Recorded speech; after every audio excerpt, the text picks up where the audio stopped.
Think forward. Think Research Channel.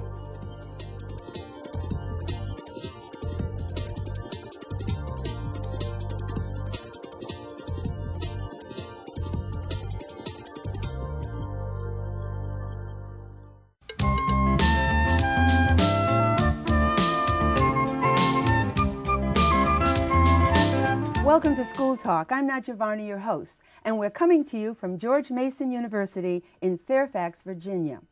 Are we failing our boys? Some facts. Boys are 50% more likely than girls to be retained in a grade.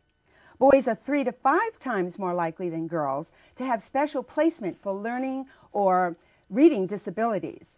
And 5 out of 6 children and adolescents who are diagnosed with ADD, attention deficit disorder, or ADHD, attention deficit hyperactivity, believe it or not, they're boys. And the discrepancies become more and more apparent around middle school.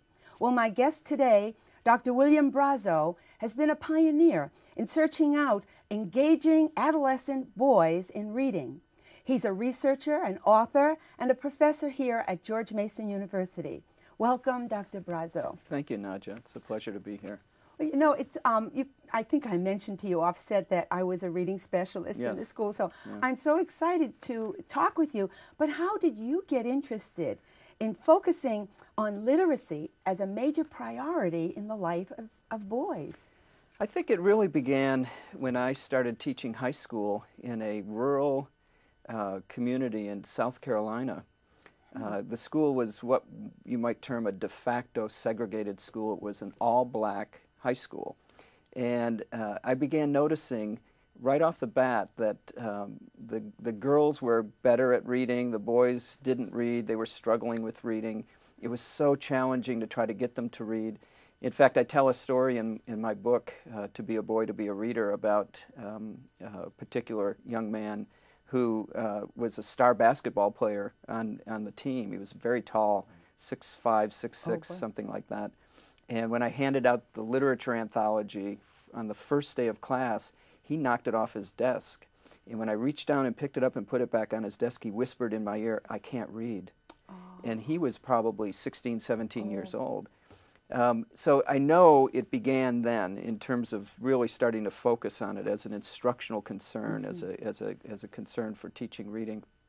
And then probably about 10 years ago or 12 years ago, a good colleague of mine started talking to me about ways that we might be able to get boys more interested in reading, and he had been looking into archetypes too.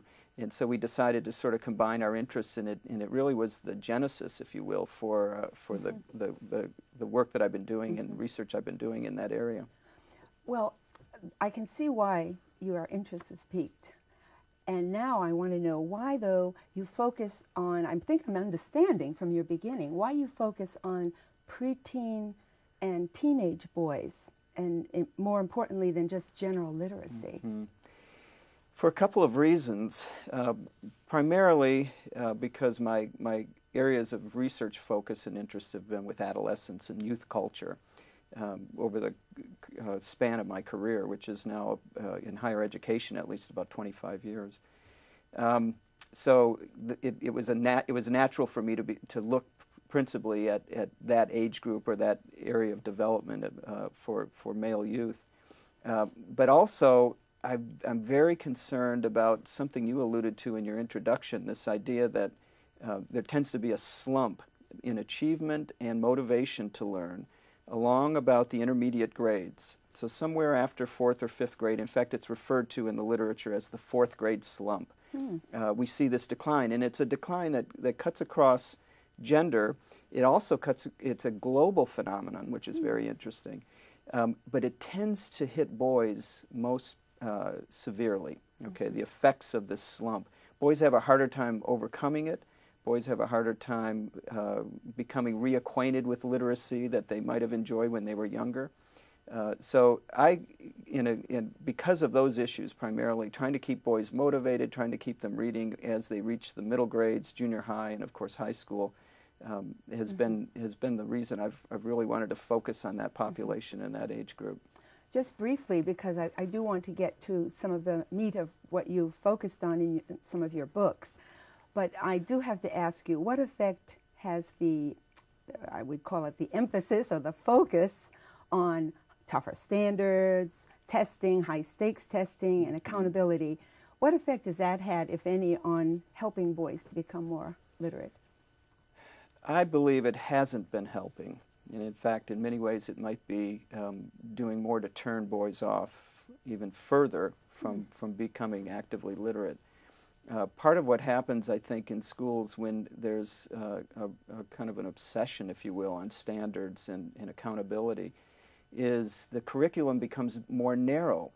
And that's just the opposite of what we should be doing to try to reach boys and find the appropriate kinds of reading material and activities and strategies and so on to work with them and reach them and to capture their imaginations.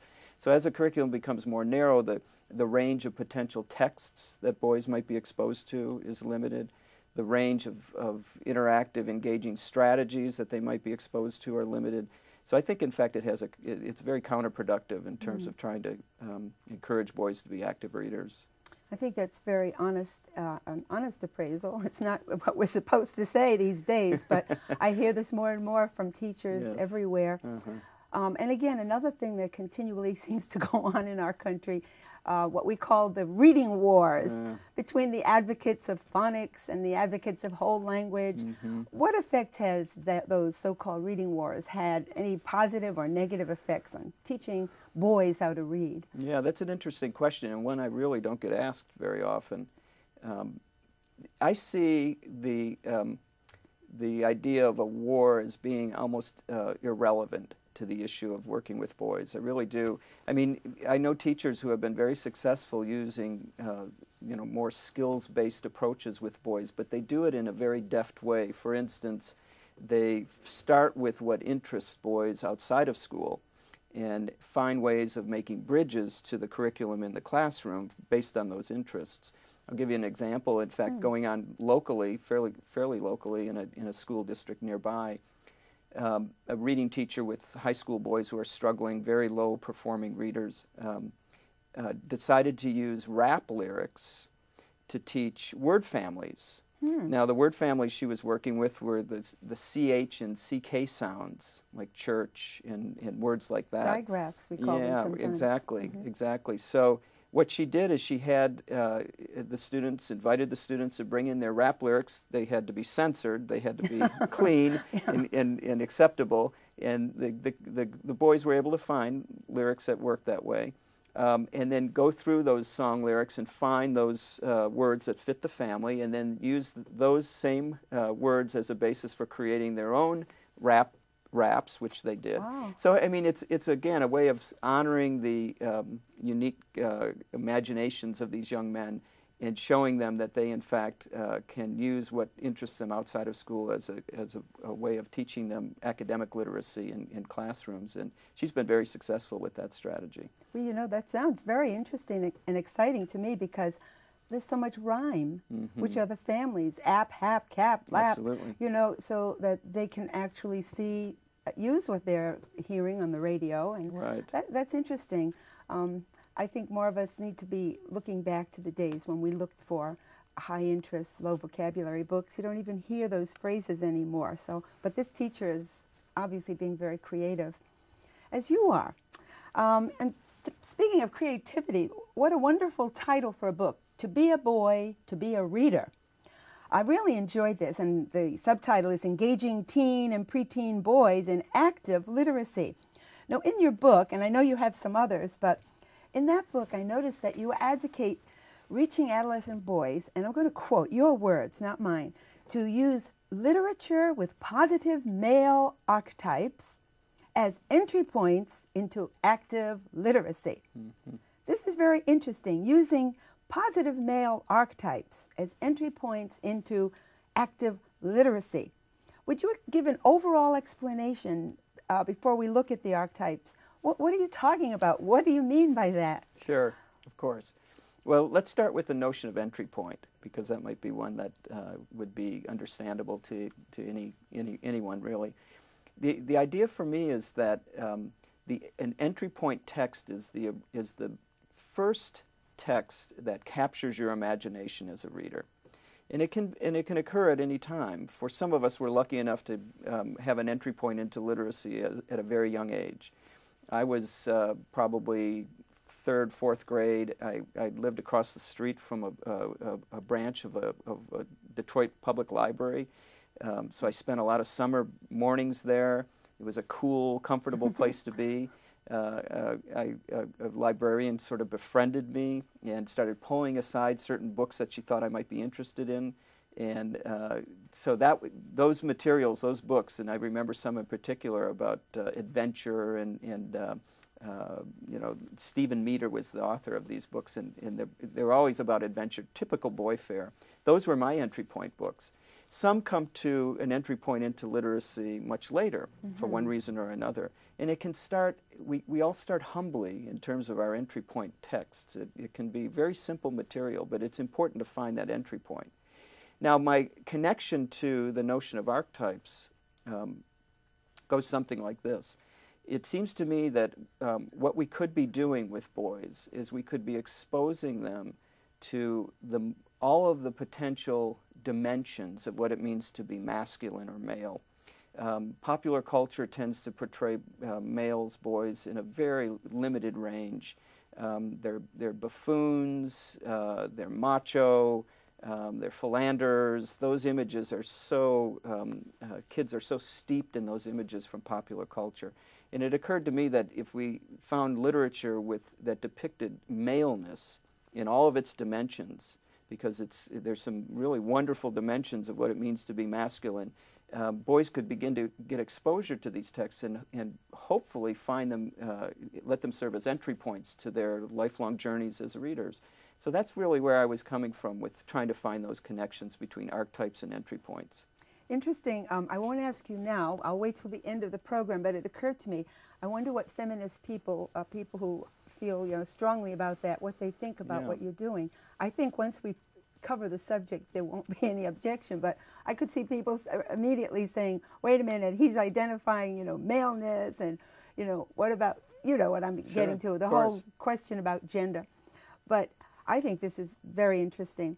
I'm just going to read through first, before we talk about them, your 10 archetypes, positive male archetypes. Although, as I said to you off air, I found myself in all of these, so I guess it could also apply to any human being, maybe more so the way you're looking at it for boys. But these were quite interesting. If you don't mind, I'd just like to quickly read them. Sure. And then I'm going to have you pick out one of the archetypes and give us some examples and stories about it.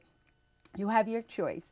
Pilgrim, patriarch, king, warrior, magician, wild man, healer, prophet, trickster, and lover.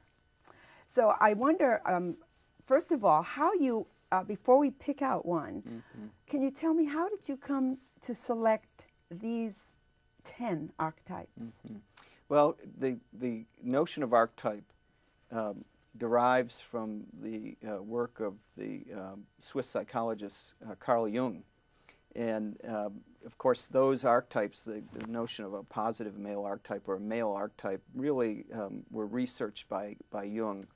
And there are others who have followed in his footsteps, more contemporary psychologists who are Jungian in terms of their orientation.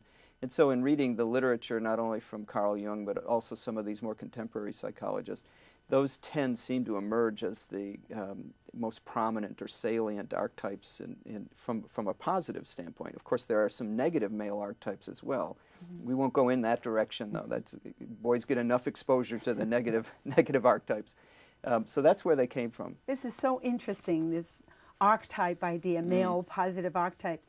So I'm asking you to choose one from the 10 that I read earlier, and perhaps you could give us a story or a book from a book or whatever, and take out of that show me how that works to engage a boy, and just what does it do?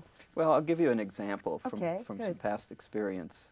In fact, I was thinking about this fellow recently in connection to some other work that I've been doing in a reading center. His name was Delfino, And I was working with him in South Texas when I was teaching at Texas A&M University.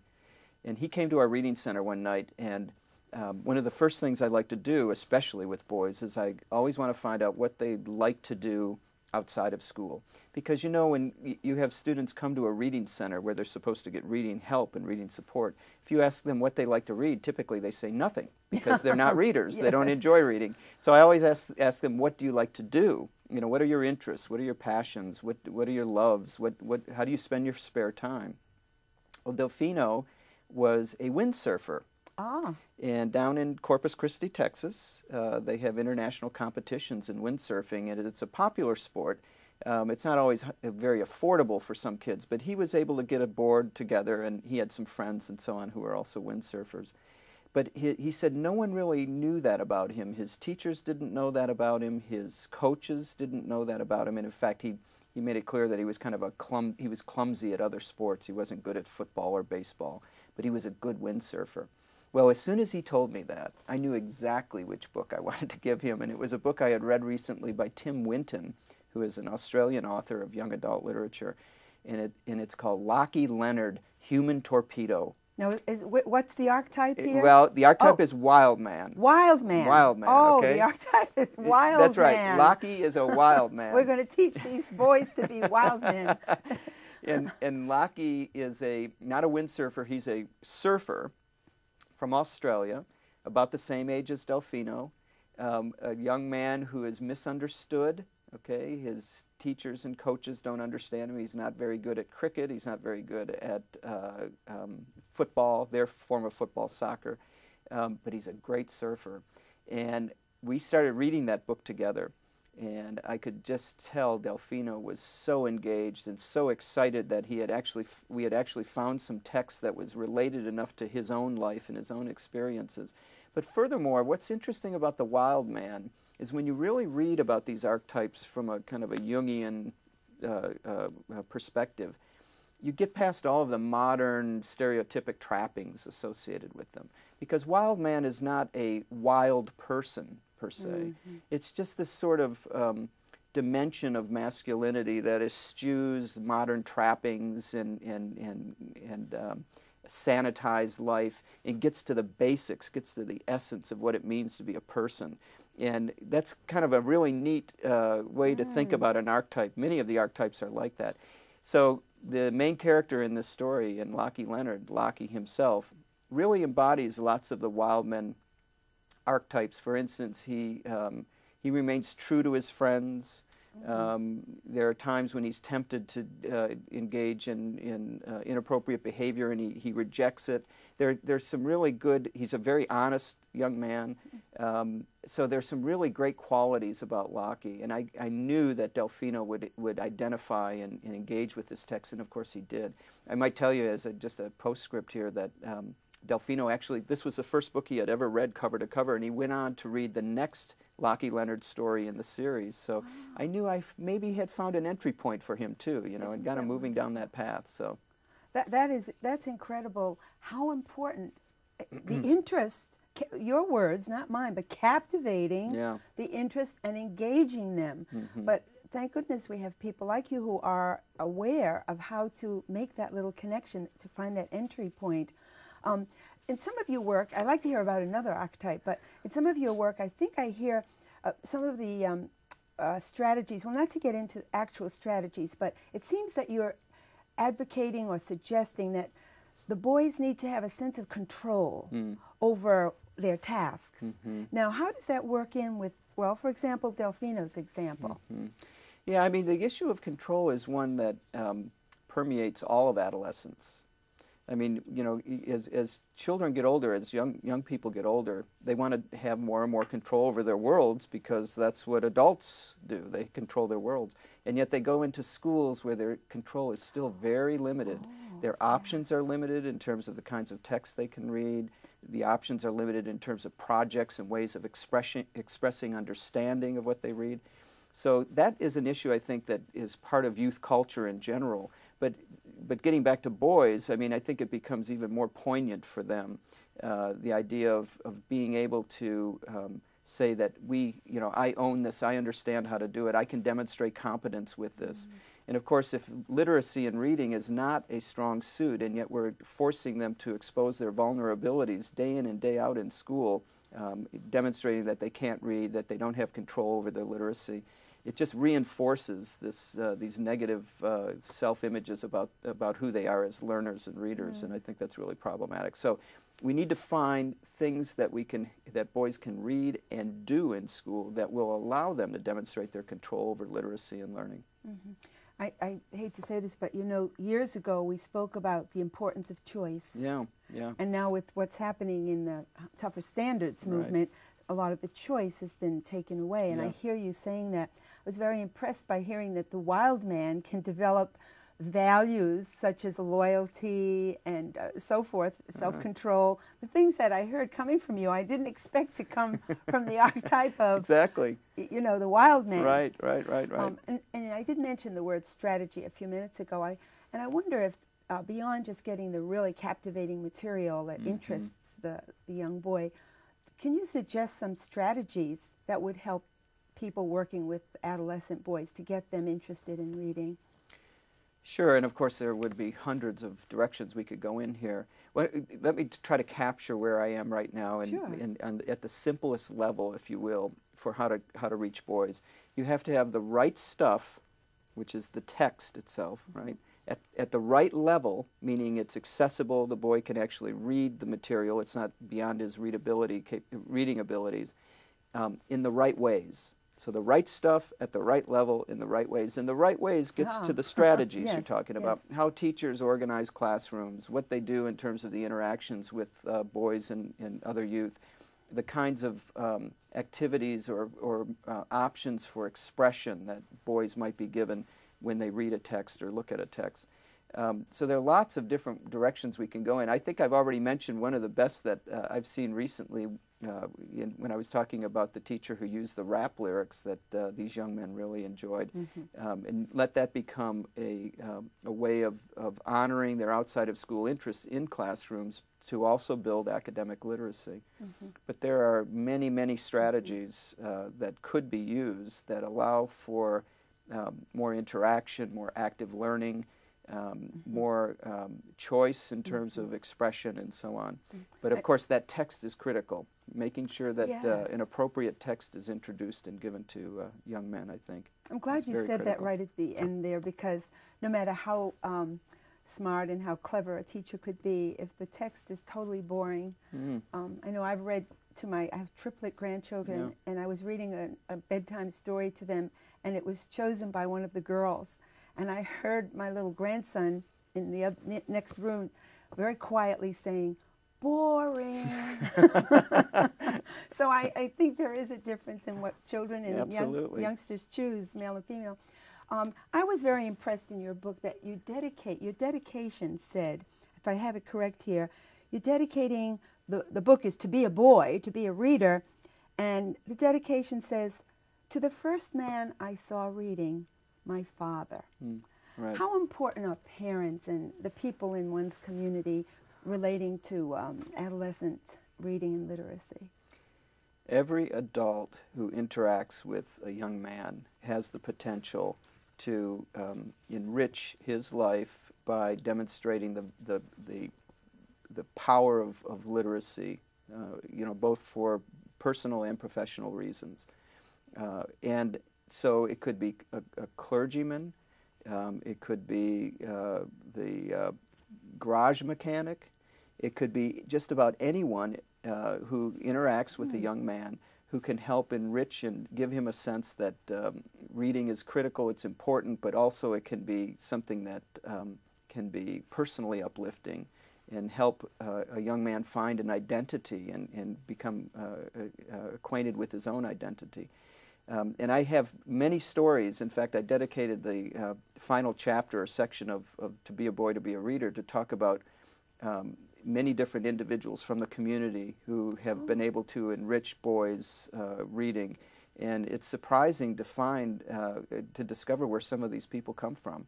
As I said, even the garage mechanic can be, if he's a reader and he values literacy, can be someone who could influence a young man to become a reader himself. Even if he's reading Popular Mechanics or the sports magazines? That's the entry point text I was talking about. Sometimes it's World Federation Wrestling material. I mean, you and I would agree that this is not high quality stuff, right?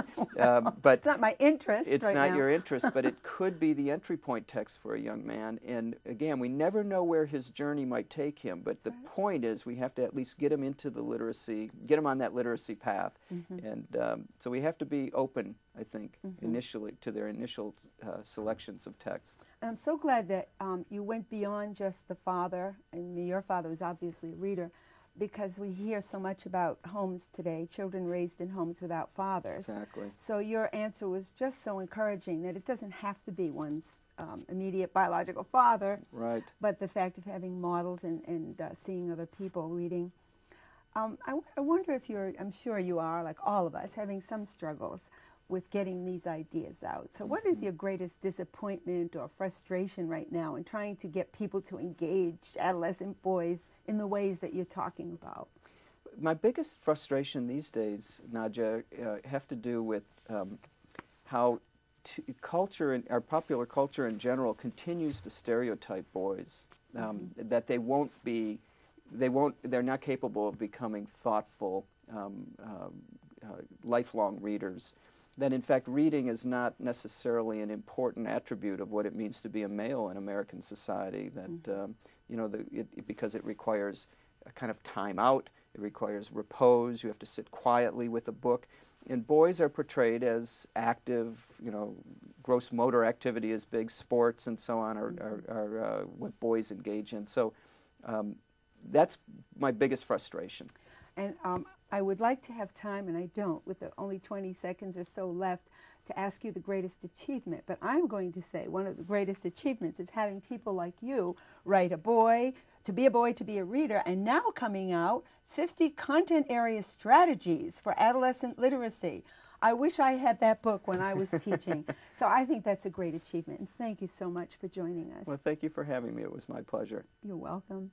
And I'll turn to our audience to say, teachers, parents, psychologists, it's no surprise. Everybody is seeking ways to understand boys. And Dr. Brozo's underlying themes of captivating a boy's interest and bringing him captivating and interesting material as an entry point, to me sounds very, very important. And then giving them this sense of control over the task. These sound like very practical and effective ways to do school talk.